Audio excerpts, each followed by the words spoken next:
باللہ من الشیطان الرجیم بسم اللہ الرحمن الرحیم الحمدللہ رب العالمین وصلی اللہ علی محمد وآلہ الطاہرین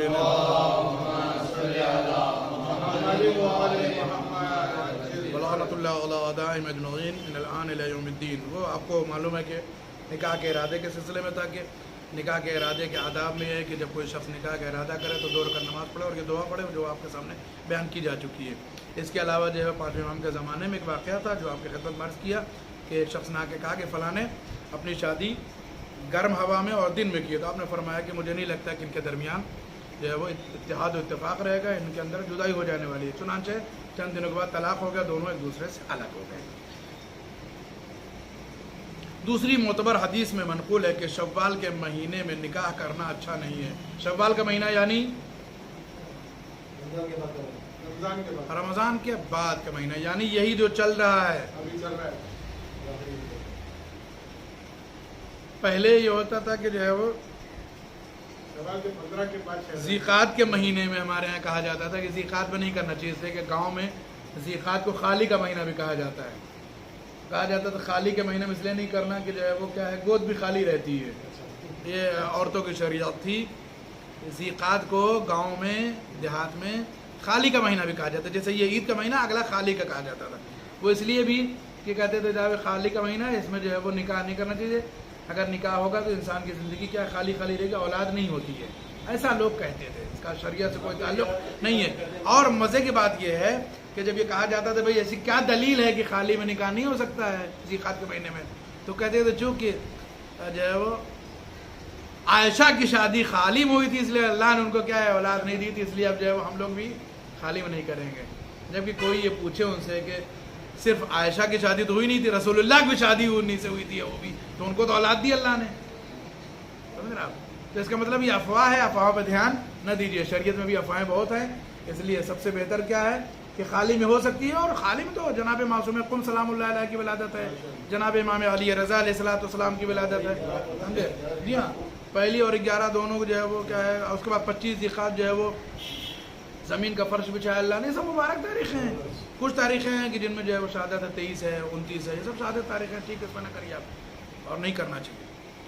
لیکن یہ سب افواہ ہے۔ اب یہاں پر جو شریعت کہہ رہی حدیث ہے وہ بھی معتبر حدیث ہے کہ شوال کے مہینے میں کیا ہے نکاح کرنا اچھا نہیں ہے، جبکہ ابھی ہم جانتے کہ ابھی ہم گئے تھے مسافرت پر تو کئی ایک شادیاں تھیں شوال میں، اور ایک ہم بھی نکاح پڑھ کے آئے ہیں شوال میں، ہم کو بھی نہیں پتا تھا یہ، ہم بھی ایک نکاح پڑھ کے آئے ہیں، ابھی آنے سے ایک دن پہلے نکاح پڑھ کے آئے ہیں، اللہ رحم کرے۔ جبکہ جو ہے وہ حدیث معتبر میں کہ شوال میں نکاح کرنا اچھا نہیں ہے۔ آپ کی باتیں بعد میں سنیں گے، بل یہ تمام کر لیں۔ حدیث معتبر میں حضرت امام جعفر صادق علیہ السلام سے منقول ہے کہ جو شخص قمر در عقرب میں نکاح یا زفاف اور ہم بستری کرے اس کا انجام اچھا نہیں ہوگا۔ اسی لیے ہمارے ہاں جب تاریخیں دیکھی جاتی ہیں، منگنی اور رشتہ طے ہوتا ہے لڑکے اور لڑکی کا، تو عالم کو بلایا جاتا ہے، ایک سمجھدار آدمی کو بلایا جاتا ہے جو یہ دیکھ سکے جنتری میں، جو یہ دیکھ سکے تحفۃ الاباء میں، جو یہ دیکھ سکے کیلنڈر میں کہ کون سی تاریخ اچھی ہے۔ بہت ساری تاریخیں ایسی ہوتی ہیں کہ ایک لحاظ سے اچھی ہوتی ہے، مثلا 17 اور 18 ذی الحج بہترین، 19 ذی الحج جو ہے بہترین تاریخ ہے، لیکن ہو سکتا ہے قمر جو ہے وہ کیا عقرب میں ہو، یعنی چاند کے اوپر جو ہے وہ کیا ہے وہ سایہ آ جاتا ہے، وہ اس وقت جو ہے وہ کیا ہے وہ نحوست کا وقت سمجھا جاتا ہے، یعنی چاند جو ہے وہ کیا ہے بعض دفعہ سایہ اور غروب میں چلا جاتا ہے، اور جو ہے وہ عقرب جو ہے کیا وہ منحوسیت کی نشانی سمجھی جاتی ہے، اس لیے کہا جاتا ہے کہ بھائی قمر در عقرب، اس لیے اس میں شادی نہ کریے، عقرب سے باہر نکل جائے یہ چاند تب جو ہے وہ شادی کی جانی چاہیے۔ امام فرماتے ہیں کہ اگر جو ہے قمر در عقرب میں شادی کی جائے یا ہم بستری کی جائے اور شب زفاف منائی جائے، سہاگ رات کی جائے، تو اس کا انجام اچھا نہیں، اسی لیے احتیاط کی جاتی ہے ہمارے ہاں، الحمدللہ اس پر ابھی احتیاط ہے۔ ایک اور مسئلہ ہے، اس کو جلدی سن لیجیے۔ دوسری روایت میں منقول ہے، اس پر بھی عمل کیا جاتا ہے جو آگے ہم بیان کر رہے ہیں۔ دوسری روایت میں منقول ہے کہ جو شخص تحت الشعاع میں نکاح یا زفاف کرے وہ یاد رکھے اس کا جو نطفہ منعقد ہوگا وہ خلقت تمام ہونے سے پہلے ثابت ہو جائے گا۔ یہ کیا ہے تحت الشعاع؟ کیا ہے تحت الشعاع؟ کہتے ہیں کہ عربی مہینے کا جو ہے وہ کی جو لاسٹ ڈیٹس ہیں وہ کیا ہے وہ تحت الشعاع میں چلی جاتی ہے، یعنی ہر عربی مہینے کا جو 25-26 کے بعد جو 3-4 دن بچتے ہیں ان میں شادیاں نہیں کرنی چاہیے، تحت الشعاع میں۔ یعنی یہ بھی وہی ہے کہ ایک ایسا جو ہے وہ کیا ہے خاکہ تیار ہوتا ہے آسمان کے اوپر کہ جس میں جو ہے وہ کیا ہے نئے جوڑے کے لیے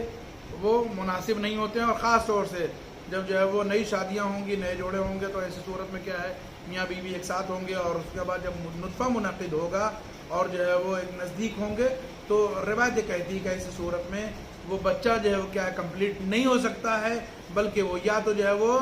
ناقص پیدا ہوگا یا کیا ہے ساقط ہو جائے گا، یعنی خود سے جو ہے وہ کیا ہے ضائع و برباد ہو جائے گا۔ اس پر بھی ہمارے یہاں ماشاءاللہ عمل ہے کہ 25 تاریخ کے بعد کسی عربی مہینے کی تاریخوں میں شادیاں عام طور سے نہیں ہوتی، مگر یہ کہ مجبوری ہو، مگر یہ کہ کوئی مثلا جو ہے وہ وصیت ہو جائے، کسی کو مثلا جو ہے وہ آخری وقت ہو، صحرا دیکھنا ہو، عرض ہو، وہ ایسا ہوتا ہے۔ 5 منٹ 53 سیکنڈ ہوئے ہیں، ابھی تھوڑا اور رکیے، 5 منٹ اور بول دیں، ٹھیک ہے؟ تو 5 منٹ درم کاٹ دیں گے۔ تو عرض کرنا کہ صاحب جو ہے وہ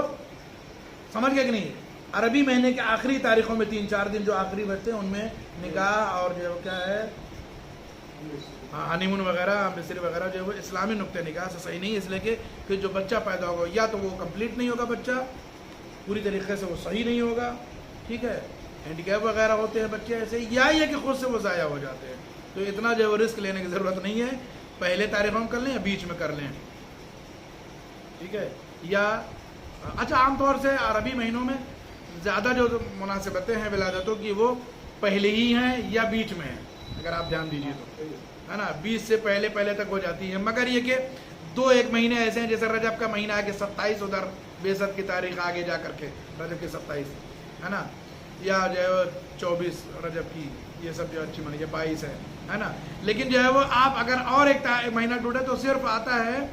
آپ کا ذی الحج کا مہینہ، اگلے مہینے کے بعد والا مہینہ، جس میں کیا ہے کہ ایسا آپ جو ہے وہ 18 ذی الحج، پھر 19 ذی الحج، یہ سب اچھی ہی ہیں، پھر جو ہے وہ 22 ذی الحج کو آیت تطہیر کا نزول ہے، پھر آگے آ جائے 24 ذی الحج عید مباہلہ ہے، بس یہی میرے خیال سے 2 مہینے میری نگاہ میں کہ جو رجب اور ذی الحج یہی ہے کہ جو 20 تاریخ کے بعد جو ہے جن میں کچھ تاریخیں آپ کو اچھی مل جاتی ہیں، وہ اللہ زیادہ تر جو مہینے ہیں وہ کیا ہیں، وہ 20 سے پہلے سب اس میں اچھی تاریخیں ہیں، ان میں آپ کر لیجئے۔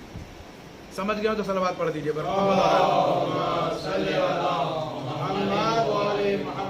ایک چھوٹی سی روایت اور پڑھ دیتے ہیں، 10 منٹ سے پہلے چھوڑ دیتے ہیں، آگے 2 روایتیں باقی ہیں، وہ انشاءاللہ اگلے ہفتے۔ حضرت امیر المومنین علی بن ابی طالب علیہ السلام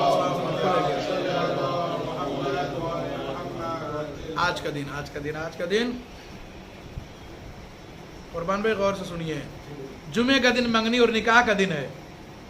آج کا دن کیا ہے؟ منگنی اور نکاح کا۔ جب بھی شادی کی پہل کرنا ہو امیر علی بھائی، اپنے بیٹے کے انشاءاللہ آپ منگنی اور نکاح کی بات کریے گا تو جمعے کے دن کریے گا۔ یہ سمجھ لینا چاہیے کہ نکاح میں مومنوں کو بلانا، کس کو؟ مومنوں کو بلانا، ان کو کھانا کھلانا، اور عقد نکاح سے پہلے خطبہ پڑھنا سنت ہے، یہ سب جانتے ہیں اور عام طور سے ہوتا بھی ہے۔ آپ لوگ متوجہ اس لیے کیا تھا کہ آپ لوگ بھولیے گا نہیں، ٹھیک ہے؟ یہ کام جمعے سے گفتگو شروع کیجیے گا تاکہ اللہ جو کیا ہے